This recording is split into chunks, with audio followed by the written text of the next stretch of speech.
Un antropólogo no solamente se caracteriza por asombrarse del mundo, viajar por el mundo, conocer realidades, establecer muchos análisis de reflexiones sobre poblaciones lejanas y quedar allí en el limbo nada más.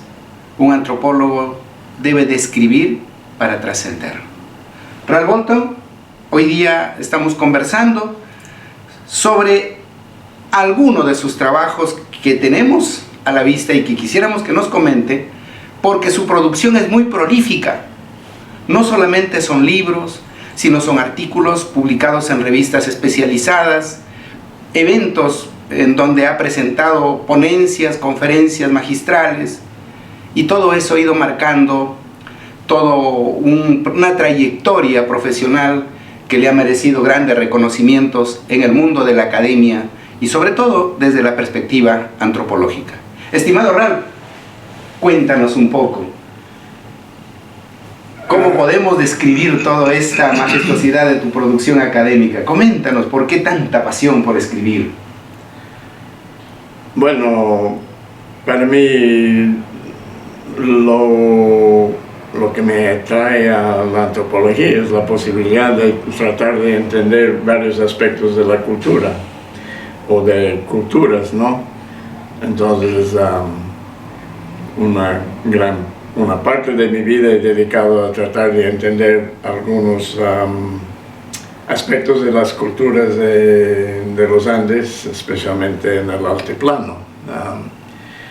Para mí, la antropología es importante para documentar cómo vive la gente en diferentes lugares, cómo son sus costumbres y su manera de vivir. Otra parte de la antropología para mí que es importante es usar nuestros conocimientos para ayudar a mejorar condiciones de vida, especialmente en zonas donde hay pobreza, donde la salud no está mal, todo eso, ¿no? Por eso he hecho lo poco que pude durante mi carrera de enfrentar algunas cosas que me interesaban, ¿no? Y hay mucho, y es mi humilde contribución al conocimiento que he podido hacer durante una gran parte de mi carrera profesional. Estimado Ralph, yo creo que no es poquísimo lo que has producido. Acá estoy observando, este es uno de los trabajos que es Parentesco y Matrimonio en los Andes, que escribiste con Enrique Mayer. Me gustaría que me comentes un poco sobre este libro, porque dentro del estudio antropológico, en algún momento fue uno de los libros pioneros y clásicos para entender lo que es el parentesco en el mundo andino. De manera que este trabajo ha sido reeditado a pedido de mucha gente que necesitaba o deseaba sumergirse en este fascinante mundo para conocer desde adentro cómo se estructura el parentesco en nuestras comunidades andinas. Ralph, ¿cómo así de pronto te nació esta curiosidad? Por favor, coméntanos. Ya, puedo hablar de eso porque eso supongo que es el libro que he publicado que es el más conocido de todos. Los artículos dentro de eso son más citados que los otros. Y un solo capítulo es mío. Todo lo demás es de distinguidos antropólogos que han trabajado en el Perú. Lo antecedente a esto fue que durante medio siglo, en el medio del siglo XX, el estudio de parentesco era muy importante en la antropología. Y especialmente los británicos se enfocaron en eso, y otros también, y por supuesto había antecedentes. Pero no había mucho hecho en eso en el Perú. Había algunas publicaciones, pero no muy profundas. Y entonces al comienzo de mi carrera yo era compañero de la Universidad de Enrique Mayer. Allá en Estados Unidos. Allá, porque los dos estudiábamos juntos en Cornell, la Universidad de Cornell. Entonces, él tenía más influencia de los británicos porque había estudiado en Londres, en la Escuela de Economía de Londres. Entonces, nosotros, y había, por ejemplo, los que trabajaban en África tenían muchos estudios sobre el parentesco en las sociedades africanas, pero en el Perú casi no había contemporáneos. Entonces, él y yo hemos decidido, el más famoso, uno que no sé si se traduce, supongo que existe en español también, pero African Systems of Kinship and Marriage. Creo que era Evans Pritchard, el editor de eso. Muy conocido, en esa época todos tenían que tener un curso de parentesco y tenían que leer esto. Entonces Enrique y yo hemos decidido, vamos a invitar a todos los que están estudiando en los Andes a escribir algo sobre lo que saben del parentesco en las comunidades donde están estudiando. Entonces organizamos un simposio y había bastante interés y había dos sesiones del simposio y ese era en 1972, o sea, más de 50 años. Y el libro es el resultado de ese simposio. Duró mucho tiempo para publicarlo porque teníamos que traducir a castellano los artículos y eso era un poco complicado porque no existía terminología uniforme en castellano para traducirlo. Entonces era novedoso. Entonces yo fui el primer editor de una versión más pequeño que salió en inglés, publicado por la American Anthropology Association, pero incluía solamente como 10 artículos, 10 capítulos nomás. Este es mucho más, incluía muchos otros más. Entonces salió en 1980, creo. Y recién hace 2 años, creo, hemos decidido que debemos reeditar porque ya no existía, ya no podía conseguir copias del libro y es el resultado.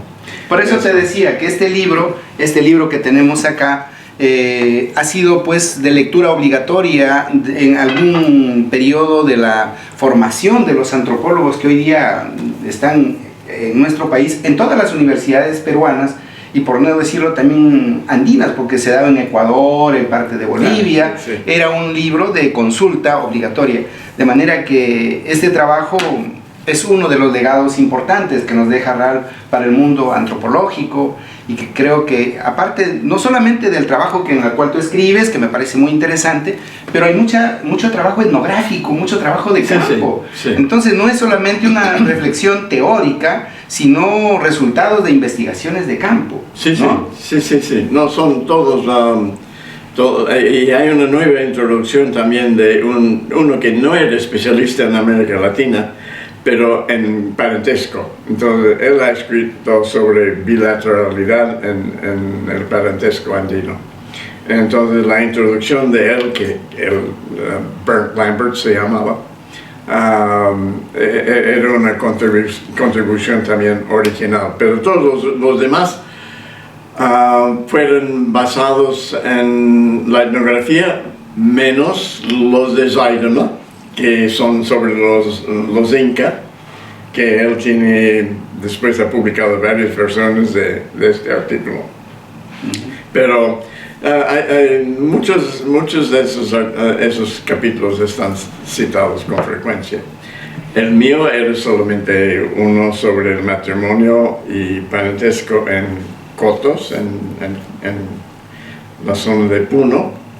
Era para conceptualizar el matrimonio como un proceso y descartar la idea que hay matrimonio de prueba, que no existe matrimonio de prueba.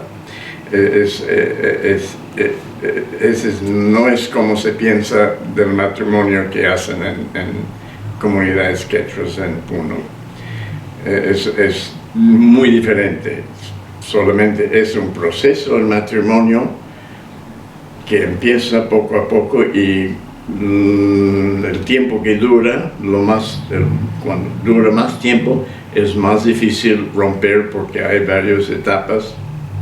Pero realmente no entran pensando, vamos a hacer la prueba si estamos bien o no. No es así. Es el bináculo que se comenta. Entonces podríamos decir que es tal vez un mito inventado. Es inventado, sí. La conceptualización, Sirinaco es una palabra, sí, pero no es que va. Por ejemplo, Margaret Mead había hablado de que debemos tener un tipo de matrimonio de prueba, ¿no? Para los adolescentes que cuando ya están listos, bueno, pueden hacer una prueba antes de, pero no era así. El matrimonio no es así.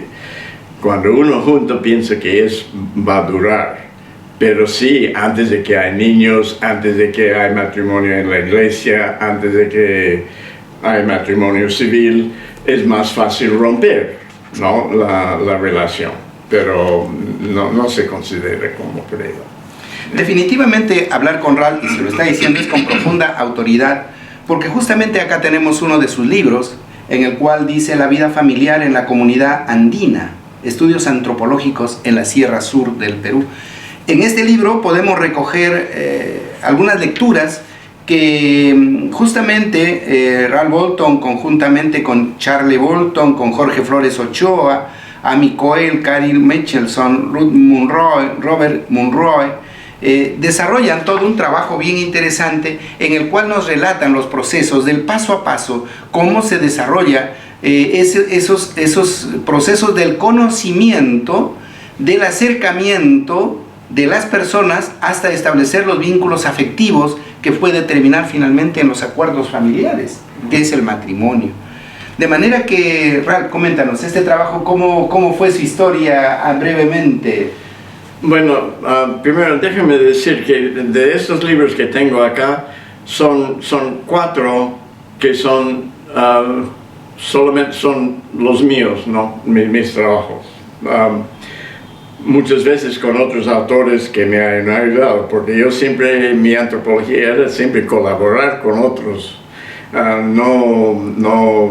no solamente hacer el trabajo yo solo, sino colaborando con otros, con estudiantes incluso, y publicando los resultados con los estudiantes o con mis colegas.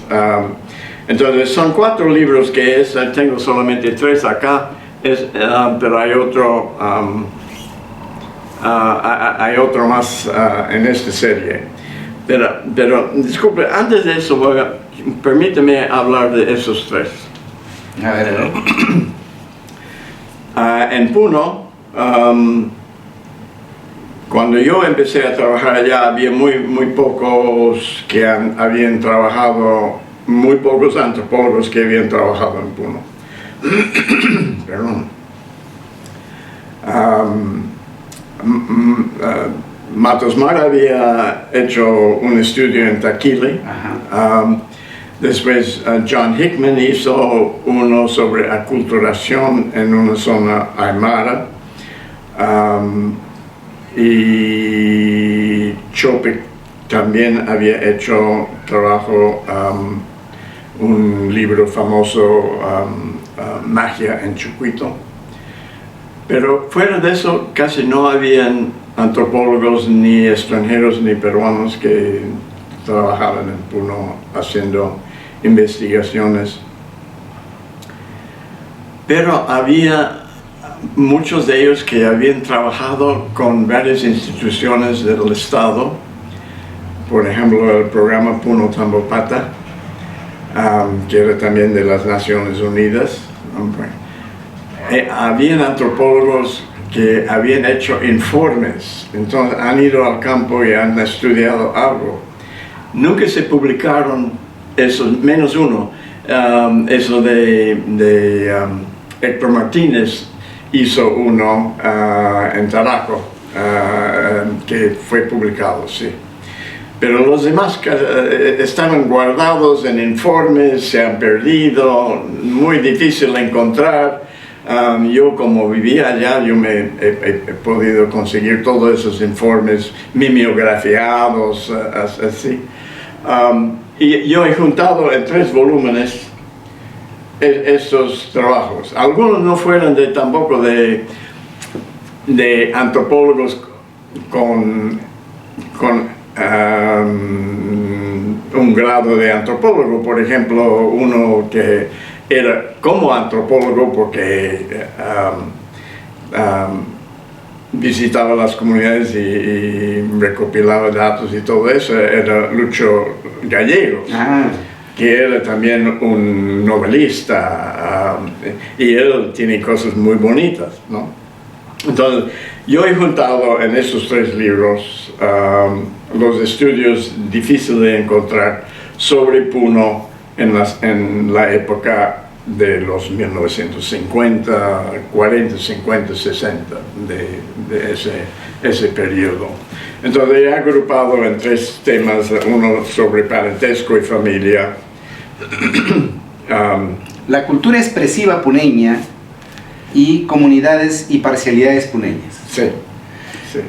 Entonces, vean ustedes que acá tenemos 3 trabajos donde ha organizado material inédito que para profesionales de las ciencias sociales o las humanidades estén interesados en investigar sobre Puno y alguna región altiplánica de todo el sur del Perú, creo que nos sirve como un antecedente histórico muy importante, porque acá ya tenemos prácticamente un trabajo hecho, o sea, ya tenemos la historia de estas regiones que nos pueden servir como antecedente para poder desarrollar nuestros trabajos, para ver cómo estamos en los tiempos actuales. De manera que este es un gran aporte, el parentesco y matrimonio, familia en Puno. Tenemos la cultura expresiva puneña, que es la religión, el arte y el folclore, un trabajo muy interesante, etnográfico, con mucha información de campo. Tenemos las comunidades y parcialidades puneñas, que también tiene que ver con todo lo que tiene que ver con el manejo y la organización de las comunidades, de las tierras y todo este tema. De manera que estos 3 ejemplares de por sí ya son un antecedente muy relevante para la investigación que se tenga que realizar en esta región altiplánica de nuestro querido Perú. Lo que es interesante es que hay varias historias de la antropología peruana bien conocidas. Casi nada de esto está citado. No está incluido. No consideraban como parte de la antropología, pero era, ¿no? Era muy importante. Por eso rescatar eso para mí era un orgullo de poder ayudar a rescatar esos trabajos de mis antecedentes. ¿Podrías decir entonces, estimado Ral, que la saga de estos 3 ejemplares podrían ser considerados como parte de la historia original de la antropología? Porque hasta ahora, cuando hablamos de los trabajos antropológicos, por ahí nos referimos a ciertos autores, y el más relevante, por ejemplo, nos asociamos a lo que ha hecho nuestro José María Arguedas.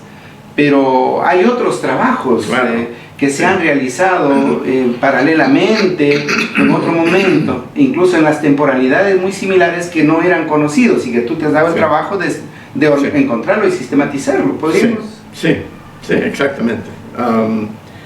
En algunos casos no son muy profundos, ¿no? Pero claro, sí tienen datos, por ejemplo, de cómo vivían, de qué tal artesanía, cómo hacían las cosas, cómo ganaban la vida, por ejemplo, en una comunidad, qué tipo de artesanos había, gente que qué especialidades dentro de la comunidad de arreglar cosas o tejer o lo que sea. Entonces, hay datos bastante importantes como datos etnográficos en estos libros. Estimado Ran, mira, me parece interesante lo que has presentado, pero este trabajo, Alpacas, Cuyes, en la etnografía andina, es un trabajo que en lo personal me parece muy interesante porque, primero, cuando vemos el tema de Jorge Flores Ochoa, uno de los grandes antropólogos cusqueños, él, y escribe sobre los pastores de Paratía, él hace todo un trabajo etnográfico de la forma de vida de los alpaqueros en estas alturas y hace referencia pues a estos grandes músicos de los penachos enormes como son los ayarachis, ¿no? Sí. Que nos refiere. Pero hay una parte que a mí me llama la atención, el cuy en la cultura peruana contemporánea. Y aquí está Ralph Bolton con Linda Calvin. ¿Por qué le decían la gringa loca? Ya. En 1974 llevé un grupo de alumnos de Estados Unidos a vivir en las alturas de Sicuane o de Canchis por 4 meses. Era un proyecto junto con Jorge Flores Ochoa que llevaba también sus alumnos de la Universidad San Antonio Abad. Y ahí trabajábamos en 2 comunidades, Santa Bárbara y Tuxtla. Una de las alumnas era esta señorita que se llamaba Linda Calvin. Entonces, los datos básicos vienen de su proyecto de estudiar la cultura de los cuyes. Y la economía familiar. Sí. Entonces, hay 2 publicaciones, uno que yo he publicado, otro los 2 hemos publicado. Y ese se publicó primera vez en un libro publicado en México, editado por Heather Lechtman, que es bien conocido en el Perú, y sobre tecnología andina. Entonces, ahí salió, y yo, a base de eso, yo digo que yo soy uno de los más expertos en los cuys en el Perú, a pesar de que no los como. Yo te iba a preguntar eso, ¿eres experto en los cuys? ¿Lo sabes preparar o lo sabes comer? Medio vegetariano. Pero lo que hizo era aprender todo lo que se podría de cómo se trataba con los cuys, incluyendo entonces viendo cuando daban crías, el peso, ha pesado todos los cuys en una casa, ha contado, y los usos en medicina, en curaciones y en todo, ¿no? Entonces es la etnografía del cuy. Entonces cualquier persona que le interese el cuy, ese hay que leer obligatoriamente, ¿no? Efectivamente, porque acá refleja los resultados de una investigación etnográfica donde se combina entre lo que es la parte netamente interpretativa, antropológica, cultural, pero también lo vincula con algunos datos económicos para determinar los niveles de ingresos, la economía doméstica y entender, por ejemplo, que la crianza de cuyes dentro de las comunidades sirve como una reserva económica, ya sea para convertirlo en dinero o para el intercambio, sí, ¿no? Y también para los agasajos y las celebraciones. Entonces hacen un trabajo muy minucioso, muy detallado en este trabajo, ¿no? Lo que es interesante es que Linda regresó hace varios años, después de mucho tiempo, y el cultivo o crianza de los cuyes ha cambiado bastante, porque ya es como tenemos granjas de pollos, por ejemplo, ya tienen, no. En este caso es como era antes, ¿no? Viviendo en la cocina, los cuyes vivían ahí, comían solamente las cosas que quedaban de la cocina. Sí. Entonces ha cambiado bastante, ¿no? Pero eso es como era antes, entonces es más como existía por siglos, ¿no? La manera de que estamos tratando acá. Pero ahora sí tienen granjas así de... Bueno, lo que pasa es que en algún momento de la historia se ha hecho referencia a que el cuy siempre ha estado vinculado al hombre andino desde épocas prehispánicas, que ha estado parte de la dieta, del intercambio, de la medicina, como para el diagnóstico, y luego ya esto se ha ido cambiando con el tiempo de la llegada de la conquista, la república, que ha sido todas las etapas históricas.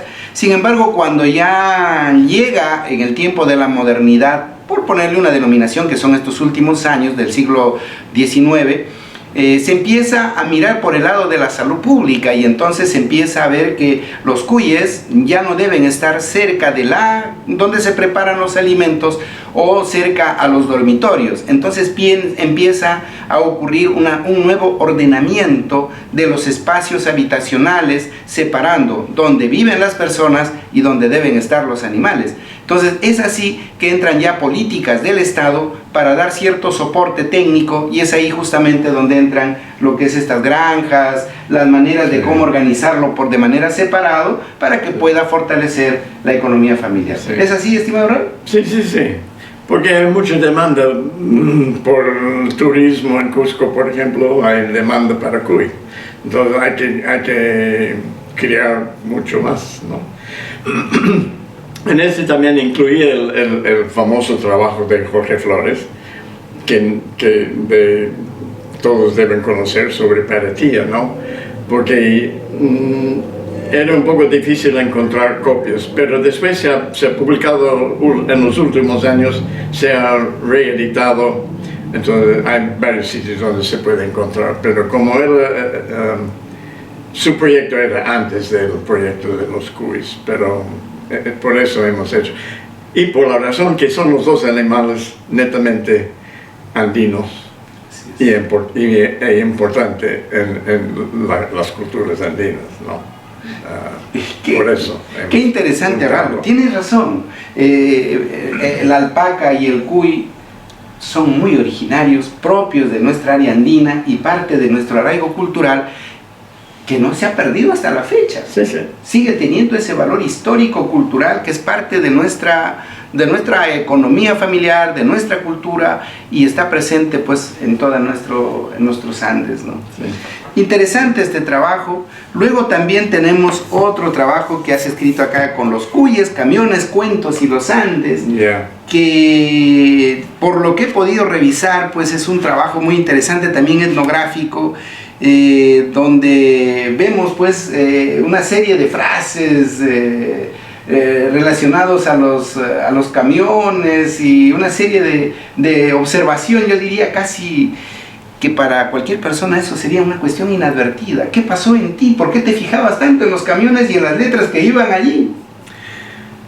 Bueno, yo creo que un antropólogo debe apuntar todo lo que ve y todo lo que experimenta, ¿no? Entonces, cuando yo viajaba, veía los camiones y tenían en ese tiempo, porque ese también se ha cambiado, ya casi no existe, sí, por lo menos en Puno, no sé en otras regiones del Perú, pero cada camión tenía su nombre, ¿no?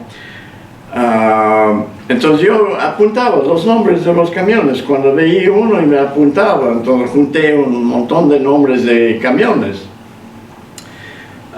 Porque el camión era la manera de viajar. La gente subía al camión abierto, ¿no?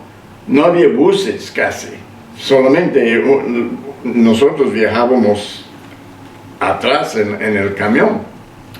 Entonces, después de recopilar tantos nombres, yo pensaba, ¿hay algún sistema de cómo deciden a dar tal nombre al camión?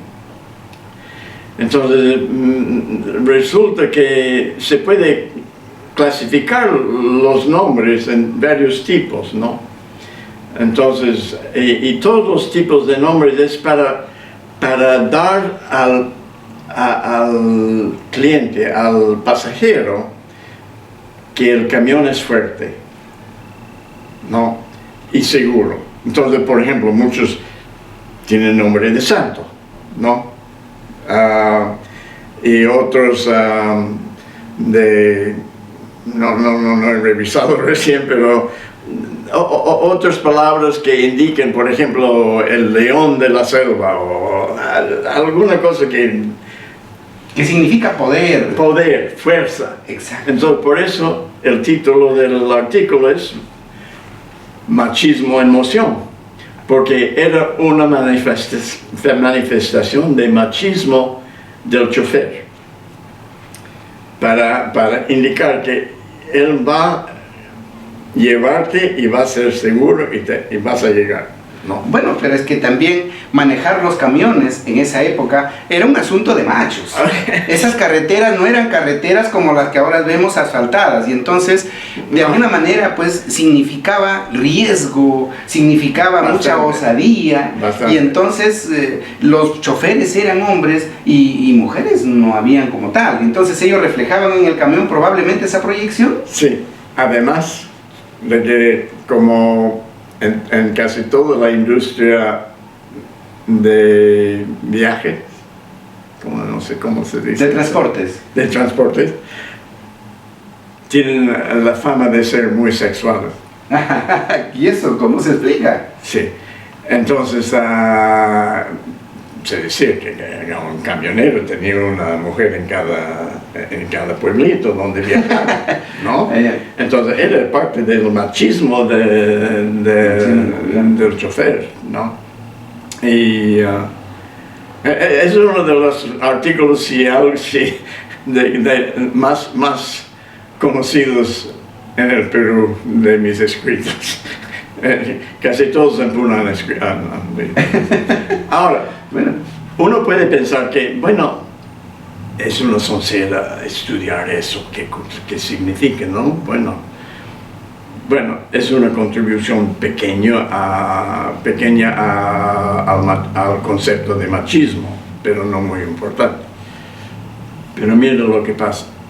Si uno entendía la cultura de transporte, o sea, cuando llegó SIDA, el VIH, sí, VIH, por ejemplo, en África, bien conocido, se seguían las líneas de transporte, porque eran los camioneros que llevaban VIH, y así se movía geográficamente, ¿no? Entonces, es parte de la cultura de transporte que yo tenía uno de mis asesores para mi doctorado, uno que también hacía estudios de la antropología de transporte. ¿Cómo se debe hacer eso para mejorar la seguridad vial? Sí. Entonces, esa era una pequeña contribución a la antropología de transporte. Pero tienes razón de alguna manera en que el trabajo aporta significativamente cuando queremos ver las rutas de muchas enfermedades. Pues fíjate que cuando leía en el diario El Comercio, cuando llegó el COVID, salió una nota periodística en la cual decía que el COVID había llegado por el Aeropuerto Internacional Jorge Chávez. Probablemente. De ahí se trasladó hasta, me parece que Surco, a una vivienda que era de un piloto de avión, si no me equivoco, ¿no? Llega al Surco. En Surco tenía la empleada, la persona que trabajaba, entonces ella se contagia, pero la señora, para desplazarse de Surco hasta su vivienda, que vivía en el Agustino, tenía que tomar una combi hasta un determinado tramo, luego subió en un micro y finalmente llegó una mototaxi a su vivienda. Entonces decía, el COVID llegó en avión al aeropuerto, se movilizó en Lima en una combi, siguió la ruta de un microbús y finalmente llegó al destino en un mototaxi. Entonces, cuando tú me haces referencia a esto del VIH, pues efectivamente, ¿no? Es una buena estrategia para entender cuando las enfermedades no son donde utiliza al hombre como un vector, ¿no?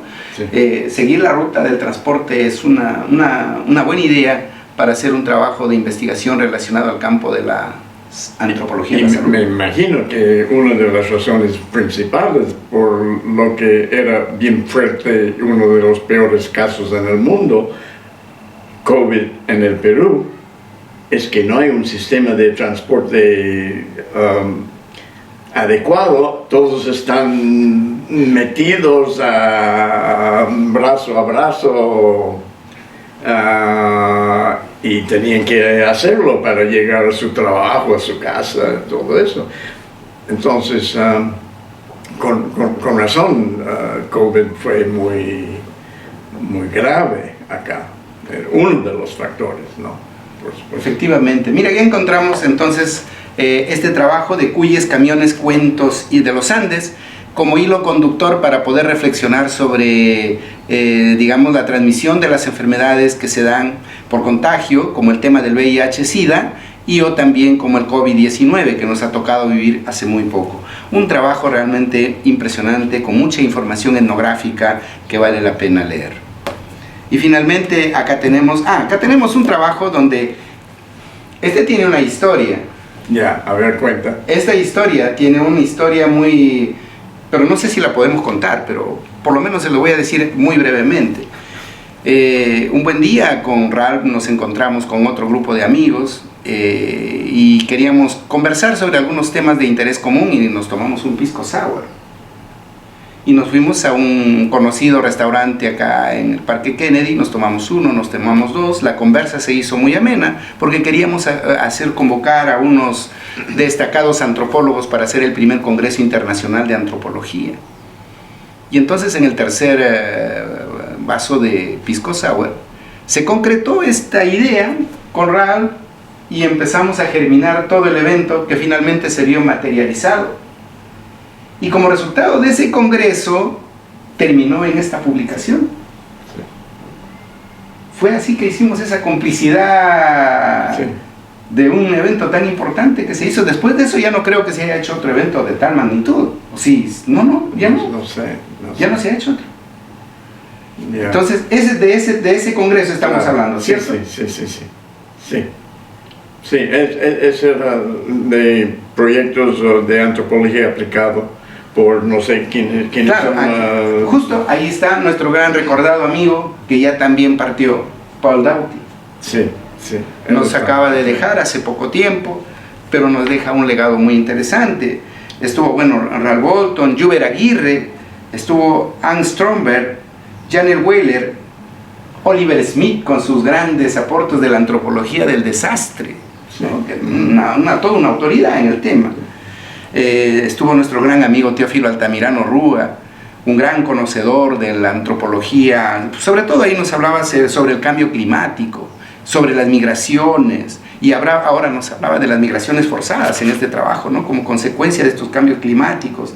Enrique Rivera Vela, un gran amigo de Puno, mi persona que escribía algo, Luis Calderón, Teodomiro Palomino, Humberto Alzamora, Marta Rojas Solesi y Carlos Eduardo Aramburú, un excelente antropólogo y demógrafo de primerísima línea. Entonces, hay una constelación de académicos que aportan, escriben y que, tuviste la gentileza de ordenarlo y presentarlo en este trabajo. Sí. Puedo decir de esto que no tengo acá una copia, pero este viene después también de un libro que hemos publicado con el Instituto de Estudios Peruanos, que se llama 50 años de antropología aplicada en el Perú. Ah, cierto, sí lo he tenido la suerte de leer. Ya, y la mitad de los artículos casi son sobre vicos, pero hay también de Jorge Flores sobre Cuyo Chico, de Núñez del Prado. Yo tenía uno sobre Chignaya, el proyecto de Chignaya, y varios otros. Pero ese no tengo copia acá del libro, que se publicó también en inglés, y también en castellano al mismo tiempo. Ese trabajo que haces referencia también es un libro de lectura obligatoria cuando queremos estudiar la antropología aplicada en el Perú. Porque, por favor, si me ayudas a explicar, esta experiencia de trabajar la antropología aplicada en Vicos fue uno de los referentes a nivel del mundo. Sí, sí, sí. ¿No había otra experiencia antes o sí había en otros lugares? Al mismo tiempo había en varios otros países. En India había también, también en Estados Unidos había entre pueblos indígenas. Pero Vicos era bien conocido, sí, era muy importante. Y además de eso, la mayor parte de los primeros antropólogos peruanos hacían algo por lo menos en Vicos. Casi todos conocían porque había tesis, había artículos, todo, incluyendo José María Ardenas. Así es. Todos, para muchos de ellos eran sus primeros trabajos de campo en Vicos. Claro, ahí formaron una cantera de antropólogos donde empezaban a ver la antropología no solamente como esa parte teórica, reflexiva, de compilar experiencias de otros, tal como lo hizo Sim Fraser en su libro que justamente comentábamos hace unos instantes, ¿no? La rama dorada, donde él nunca salió a campo, simplemente leía. Y en su momento la antropología cumplía ese rol, ¿no? De entretener, de escribir cosas bonitas, anécdotas del mundo. Pero acá ya lo estábamos convirtiendo en una cuestión práctica de ayudar a solucionar problemas concretos de una realidad. Entonces, qué bonito ese trabajo que hasta ahora lo seguimos utilizando como parte de material de consulta, ¿no? Y finalmente, este año, si no me equivoco, permíteme ver la fecha. 2022. Efectivamente, el año pasado, en pleno COVID, salió este maravilloso ejemplar. Jorge Flores Ochoa, Notas Exegéticas y Testimonios, donde lo publica la Municipalidad del Cusco, Eldi Zulema Flores Nájar y Martín Hernando Romero Pacheco. Un trabajo que también me pareció muy interesante, justamente donde acá tiene Ralph un artículo muy interesante que se titula Jorge Flores Ochoa y yo. Vidas paralelas, dos caminos en la etnografía andina. Obviamente el documento tiene varios artículos de personalidades que han trabajado con el gran antropólogo Jorge Flores Ochoa, pero particularmente a mí me llamó la atención el trabajo de Ralph Bolton cuando él escribe y relata toda una historia de vida, de amigos, de colegas, de cómplices, de las aventuras académicas y de esos trabajos etnográficos y prolongadas actividades y permanencias en las comunidades para realizar trabajos antropológicos. Y la verdad que me parece interesante cuando logro leer un pasaje en el cual Flores Ochoa indica que tu amistad se fortaleció allá en los Estados Unidos porque él se fue por una beca. Sí, también hemos conocido allá, pero más era acá. Claro, pero allá cuando él estaba allá, él estaba en Berkeley y una vez creo que estaba en Cornell. Sí, y yo no estaba ese tiempo, solamente encontré ahí, pero yo no estaba estudiando eso o trabajando ahí. Pero no, más era cuando yo vivía en Cusco, nuestra amistad. En Cusco, ¿en qué comunidades trabajaste o visitaste con mayor frecuencia? ¿Yo? Sí. No, solamente eso, un solo trabajo de campo en Santa Bárbara. ¿Este está en la provincia de? Canchis. Canchis. Sí. Pero porque acá... yo con mis alumnos estábamos estudiando una comunidad agrícola y Jorge y sus alumnos, bueno, y había una mezcla de alumnos de las dos instituciones. Estaba más arriba todavía en la zona alpaquera, en Tuxtla. Sí. Y hay bastante publicaciones, hay una lista de publicaciones que resultó de ese proyecto que hicimos los dos, Jorge y yo. Desgraciadamente, por falta de espacio no han incluido en el libro esto, pero tengo otro libro en producción. Que son los informes de los alumnos que participaban en ese proyecto. Va a ser un documento histórico porque habían documentado muchas cosas y nunca se publicaron. Y eso voy a incluir este artículo en ese nuevo libro, pero con las referencias, con la bibliografía. Como debe ser, por una cuestión ética, eso sí, yo creo que eso está muy bien. Pero saben que a mí me llamó la curiosidad, y con esto de repente para ir cerrando, ya ustedes conocen la enorme producción de RAL. Aquí solamente es una pequeña muestra, porque no estamos hablando de los artículos que has publicado en inglés, en otros idiomas y en otras revistas. Así que aquí estamos hablando de algunos libros publicados acá y que han sido algunos traducidos. De los 20 años que no he trabajado en cosas de andinas, sino en antropología médica o de salud. Ajá. En Bélgica, mayormente. Claro, porque tú eres uno de los primeros antropólogos que en este caso allá en Estados Unidos y Bélgica se desarrolla cuando aparece esta epidemia del VIH, sí, y se expande por el mundo, y entonces sí, tú inicias, casi eres uno de los precursores de la mirada antropológica, ¿cierto? Sí, sí, uno de los primeros, sí, en 1985. Claro, claro que sí. Con un pequeño grupo hemos formado un grupo de antropólogos interesados en eso, en ese año. Después habían aumentado muchos otros en África, estudiaban, como dice, en África, y con drogadictas, con todo. Yeah.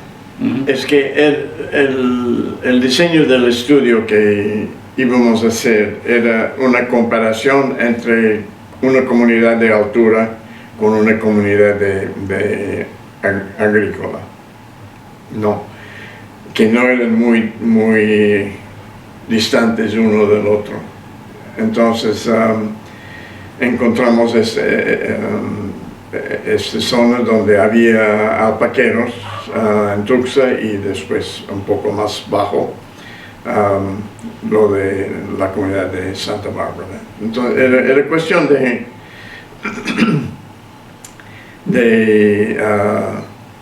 buscar dónde podríamos hacer la comparación.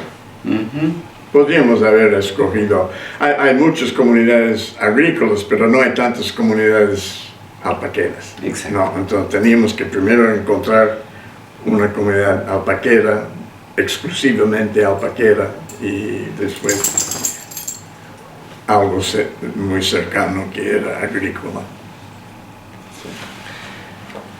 Estimados amigos, como ustedes verán, hemos tratado de hacer un breve recorrido, una síntesis muy apretada de lo que deberíamos charlar sobre la producción académica del gran antropólogo Ralph Bolton. Espero que puedan leer los trabajos, revisarlos, y seguramente que quedarán fascinados como me ha ocurrido. Muchas gracias.